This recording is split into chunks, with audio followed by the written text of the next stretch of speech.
living in the vicarage orchard. Edward came to see him every day, but sometimes Trevor didn't have enough work to do. "I do like to keep busy all the time," he sighed one day. "And I do like company, especially children's company." "Cheer up," smiled Edward. "Sir Topham Hatt has work for you at his new harbour. I'm to take you to meet Thomas today." "Ah!" exclaimed Trevor happily. "A harbour! The seaside! Children! That will be lovely!"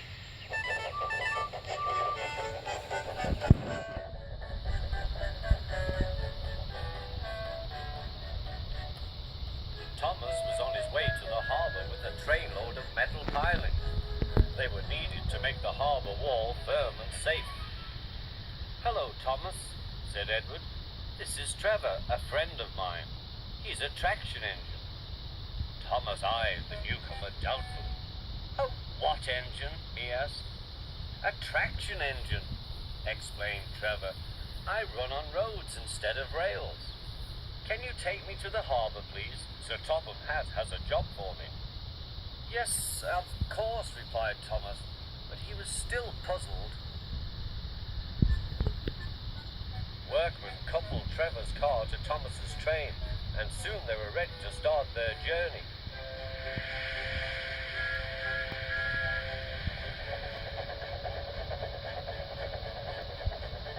"I'm glad Sir Topham Hatt needs me," called Trevor.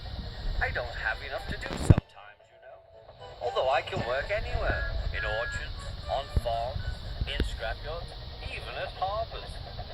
"But you don't run on rails," puffed Thomas. "I'm a traction engine.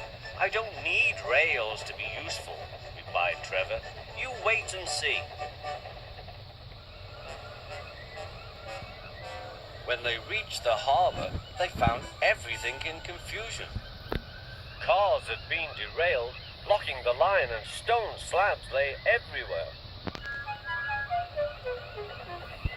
"We must get these pilings past," said Thomas's driver. "They are essential. Trevor, we need you to drag them round this mess." "Just the sort of job I like," replied Trevor. "Now you'll see, Thomas. I'll soon show you what traction engines can do." Trevor was as good as his word. He dragged the pilings clear with chains and towed them into position. "Who needs rails?" he muttered cheerfully to himself.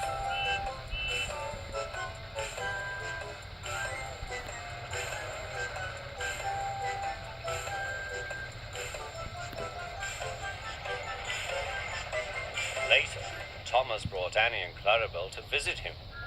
Thomas was most impressed. "Now I understand how useful a traction engine can be." The coaches were full of children. Trevor gave them rides along the harbour. He liked this best of all.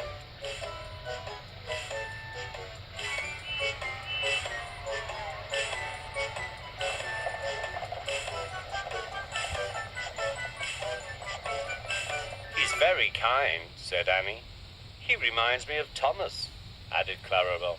Everyone was sorry when it was time for Trevor to go. Thomas pulled him to the junction. A small tear came into Trevor's eye. Thomas pretended not to see. He whistled gaily to make Trevor happy. "I'll come and see you if I can," he promised. "The vicar will look after you, and there's plenty of work for you now at the orchard. But we may need you again at the harbour someday." "That would be wonderful," said Trevor.